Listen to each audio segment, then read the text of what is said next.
Hey guys, this is Ms. Smith. I'm going to be doing the video for activity 8.2 with you. So on this one, we have a chart, and our directions say record information about each work of Renaissance literature using evidence from the text. So I'm going to fill out this first column for you, and then you'll follow my example and fill out these last two. All right, so on this first column, we are focusing on the work titled The Prince. So the first thing it's asking us is for the author. So if we look back in the chapter, we know that the author here would be Niccolo. Let me make sure I spell this right. And then that last name is Machiavelli.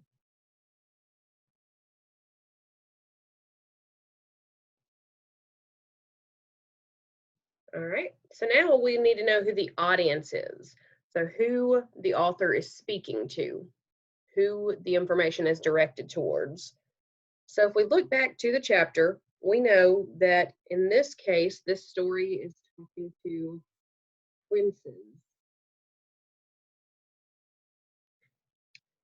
All right, so now that we know who wrote the story and who it's speaking to, we need to figure out what type of advice has been given to the people in the story. All right, so one thing that I know that is happening in this story is it talks about how it is acceptable for princes to be dishonest in order to remain in power. So that's one piece of advice that I see that's been given to us. All right, so if we continue looking for the chapter, or looking through the chapter, I mean, another thing that I find that is advice that's given to princes at this time would be that it is better for a prince to be feared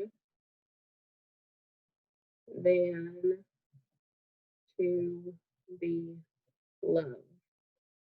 So but this is basically telling princes that they can do whatever is necessary in order for them to stay in charge, even if it means being dishonest or doing things that aren't really acceptable. And then that other piece of advice that I see, it's better for a prince to be feared than to be loved, which means that it's better for him to remain in power and appear to be strong than to try to be somebody who is working with the people and wants them to care or wants to show that he cares about them.